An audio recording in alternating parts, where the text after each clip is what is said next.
The views and opinions expressed on any program are those of the producers and/or the persons appearing on the program and do not necessarily reflect the views and opinions of FRC Media, Bristol Community College, or the City of Fall River.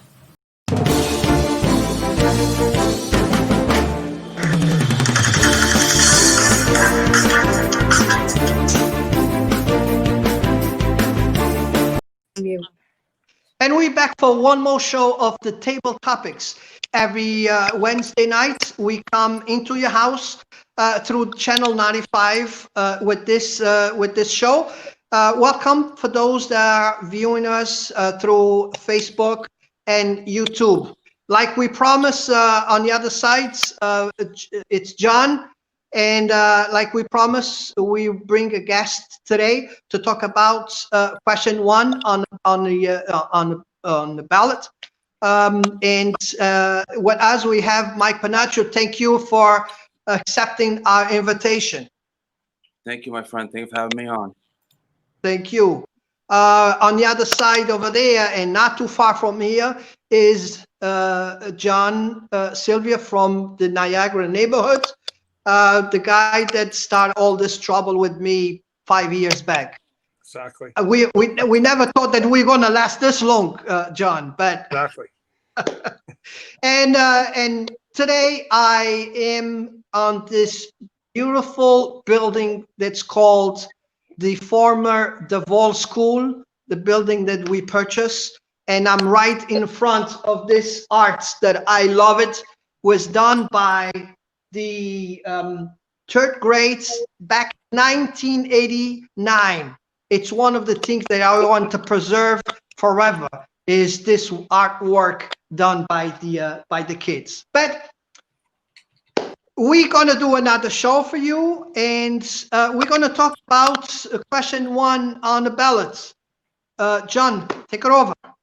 Yeah, sure. So, Mike, on November 3rd, I guess we all have a decision to make here in Massachusetts regarding question one. And I guess you're somewhat of a subject matter expert on this. So if you wouldn't mind explaining it to the audience, that'd be awesome. All right. Back in 2012, right where repair was voted 86% by the people of Massachusetts. It gave us a right to go out and get information to repair your vehicle.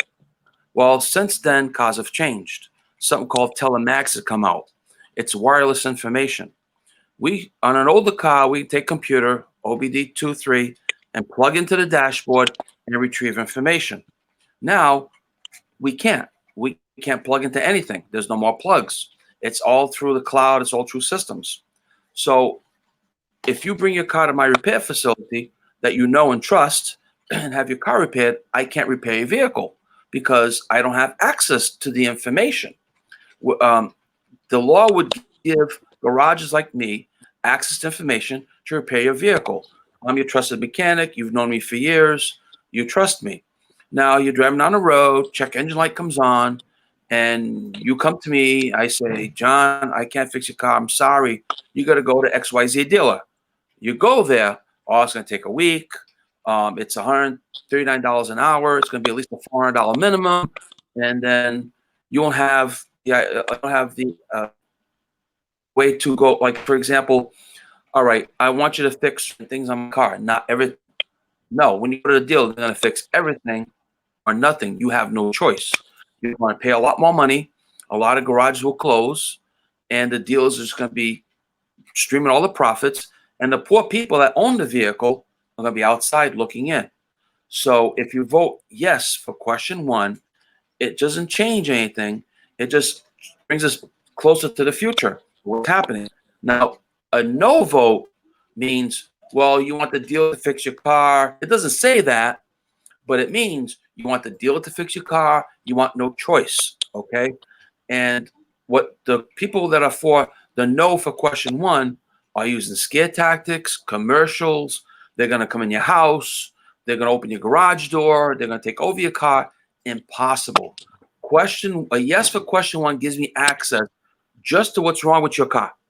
It won't give me access to anybody else. Who you talked to last week on the phone, what your phone numbers are, or where you're going, your GPS system.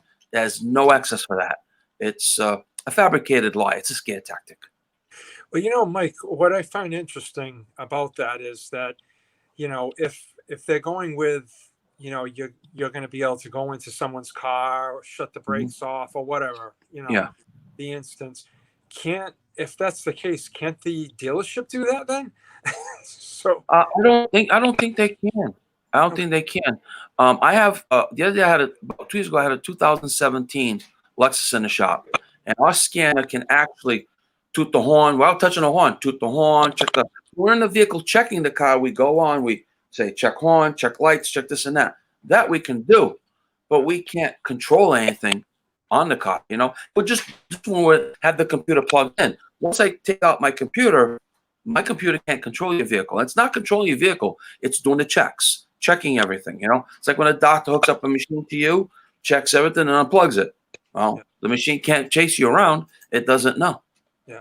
I just think that, with that analogy that they're using, that, independent mechanics could do something with a car. Somebody could go and maliciously do that. Couldn't they do it at the dealership level? They could do the same thing. Somebody could hack into the system at the dealership level. Anything is possible. I think the spirit of this to vote yes or no on question one has nothing to do with that. In the future, maybe I believe that somebody get into your house computer a lot easier than get into your car computer. And what's it going to give them? Where I was last week, this and that. Yeah. I really don't think right now that's the case. That they can you please tell viewers when they use the excuse of your personal information? Right. That's what we hear out there. Personal information. What personal information they get out of the car? Well, there's a lot of little things. By me, after the car gets to an accident, maybe, or for example, if you have a problem that's intimate, like you drive down the road and it comes and goes, my scanner, I can take your car for a ride, plug in my scanner. It gives me a history, a code, and once I unplug it, I've got no more information. So the scare tactic. All that has to do with the car. That would not give them my address or my social security number. No way. Okay. No. So Impossible. I think when the person says personal information, that's not. No, they're not talking about the car information. They're talking about my personal information. Yeah, where you live, what time you get home, or would you go to grocery exactly. market? No, there's no way. You give me a long number of people that are really pushing for this. Can you give us that number? I can give you what I have here, like I did before. The people who are in favor are against question one are manufacturers.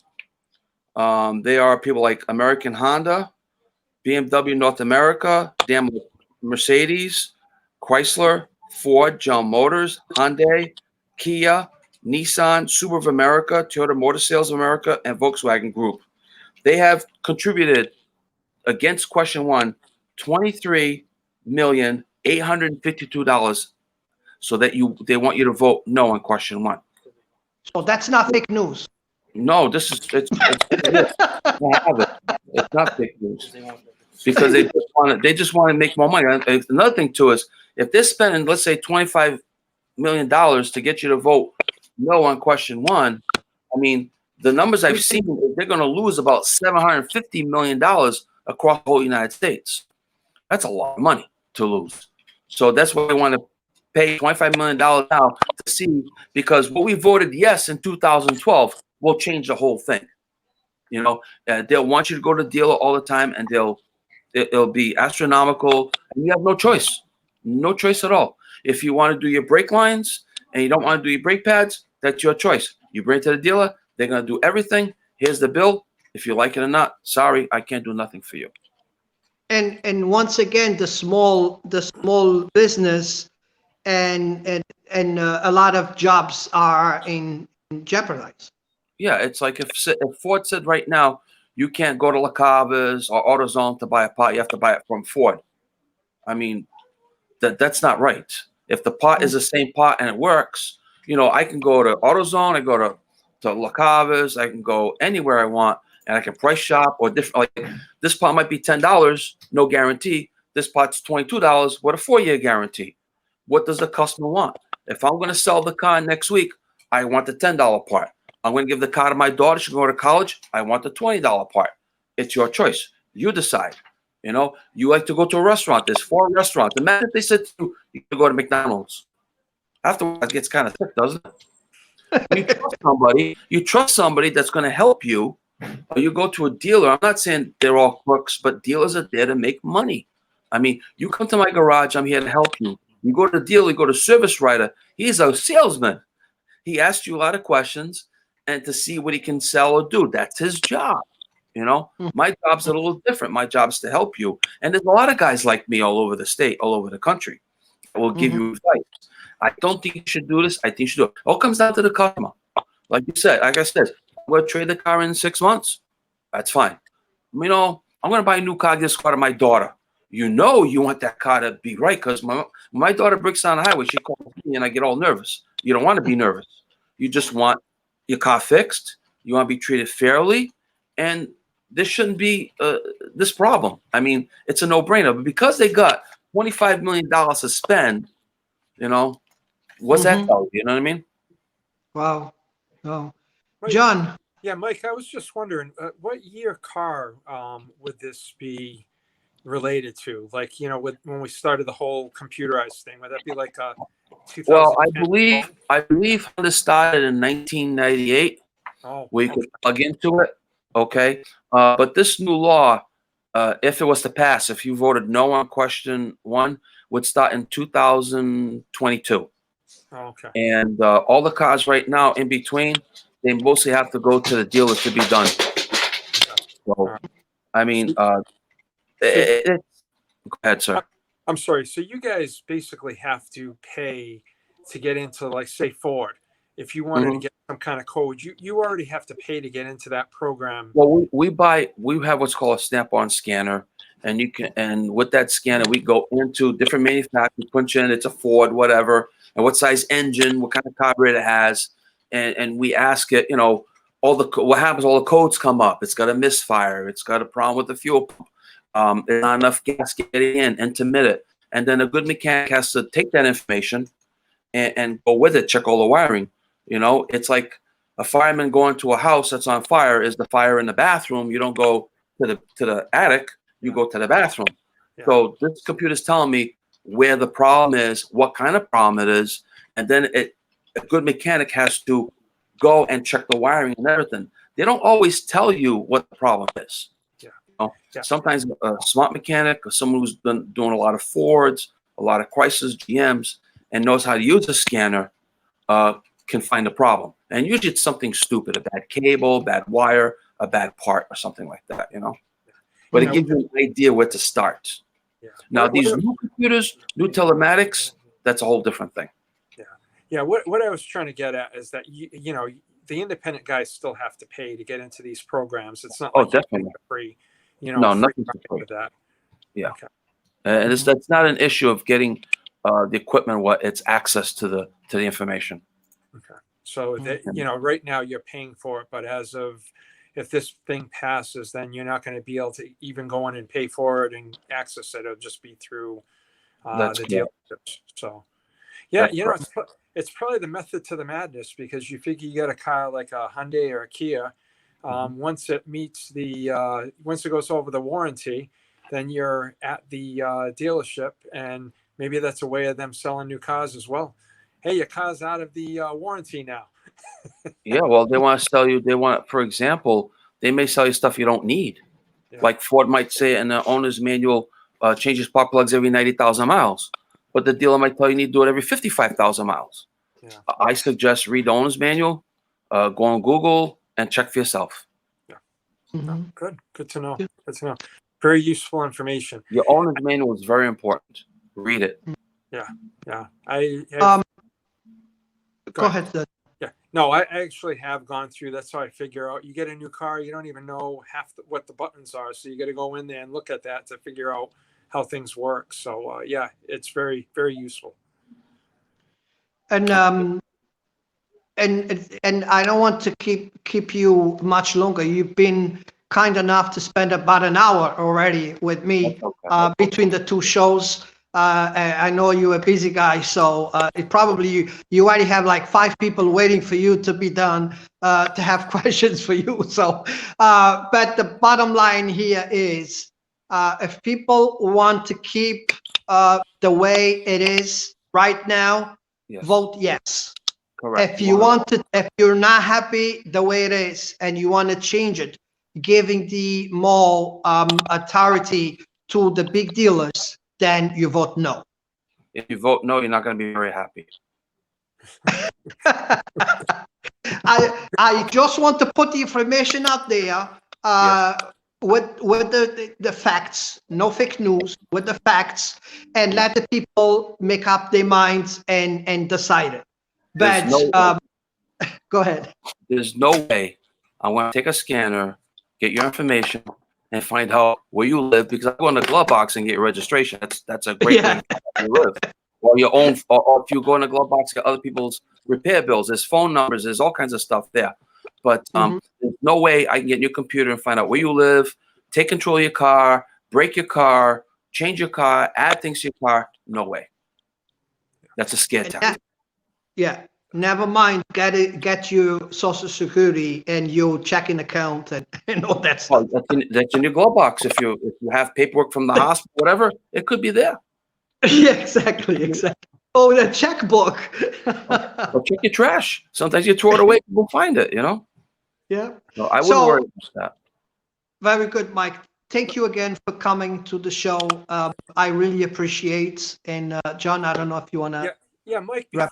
Before we go, I'm not sure. Did you do a show on SAR like on the weekends? I did Sundays. It's on Mondays now. Everything order from 2 to 3 o'clock on Mondays. I'll have to check it out. I liked listening to your show. Thank you. Also like your spiritual things that were in there. I believe we're now more than ever in a good and evil situation right now, more than we've probably seen. Unfortunately, it is. Yes. Yeah, and I always liked listening to your show. I like to talk about the cars, but also like that message, that spiritual message that we are fighting right now, a good versus evil. That means a lot to me, and without my Lord, my Savior, Jesus, I would be nothing. Yeah, nothing at all. He's the one that runs this place. Yeah. Amen. I just want to send that out there because I know a lot of people listen. You don't really know what people are thinking out there, but I've always listened to that and taken it to heart. So I appreciate it. It's very helpful, very nice. I appreciate it very much. If there's anything to do for you or anybody, the door's always open. On 24-hour call anytime you need something. All right, cool.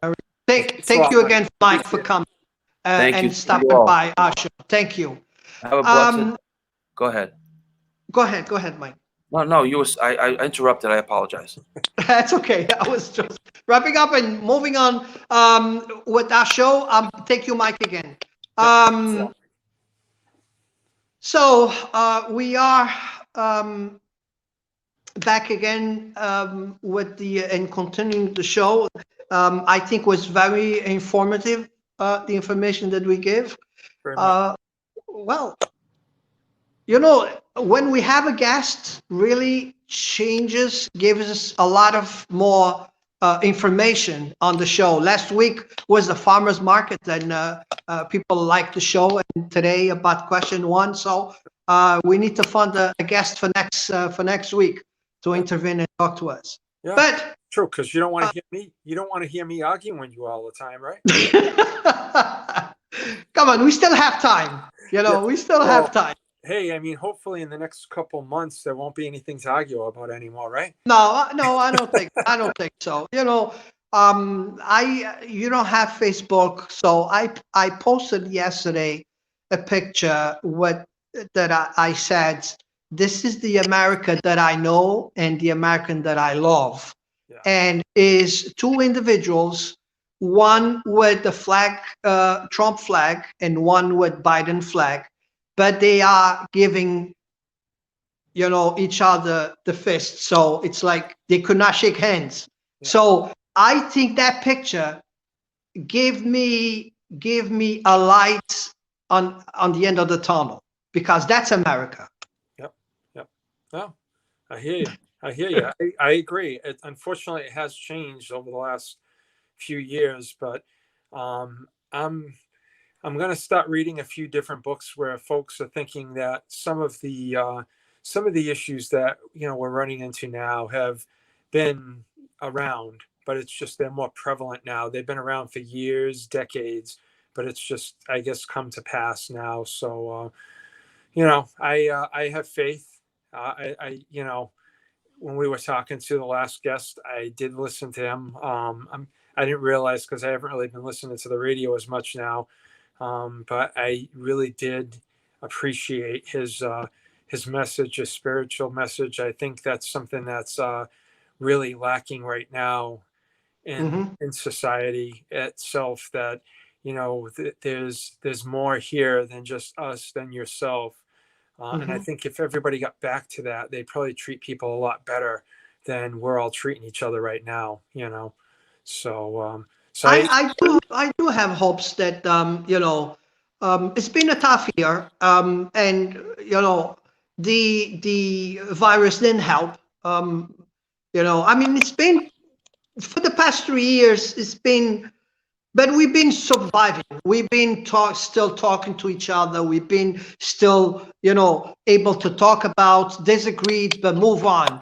But I think was this year with the virus that really complicated a lot, because people have more time on their hands. People are home doing nothing. So people have more free time just to talk about and to put to things, and just to sit on the computer and to sit on Facebook and just dump everything there. I think the biggest problem is the fact that we are home because of coronavirus. Yeah, no, I agree, because it's what is the old saying? The idle hands are the devil's workshop, right? Just to use an old analogy, but you're right. I mean, I often thought of that too. Like, how are these people able to go out and protest? You know what I mean? Like every day. But yeah, that did have that, and then you're not I think interacting with people. Yeah, I think the wood was there, but the fire was not there. Yeah. And I mean, the wood was dry, so we could both talk about stuff, disagreed, and keep going. Yeah. What the virus did, the virus put the flame on the wood that was already dry. Yeah.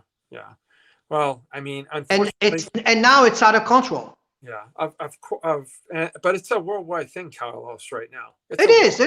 I'm not saying just here. I'm not saying, because the whole world is going with this virus. It's give them problems. It's all over. The problem is all over. So yeah, I mean, it's just something that I had read about earlier today. A farmer out in South Africa. It was a kid that was 22 years old. He was murdered. They hung him up to a flagpole and pretty much gutted him. And basically, the people in that community went to the courthouse. They were really upset. And one of the people got arrested because he couldn't believe what happened to this young boy. And another political party was there protesting against the farmers. Now there are these huge fires in the province called the Free State that this political party have been setting. So, you know what I mean? We think it's bad here until you look at what's going on in other countries. There's just strife all over the world right now, unfortunately. Except for Portugal. Well, no, Portugal has their problems too. The numbers are start going high. In St. Michael, I think they have like 39 cases now. But yeah, the numbers are going high. Did you saw that what happened with that 24-year-old in Rhode Island yesterday? Yeah. That the police car hit the motorcycle and he's in coma now.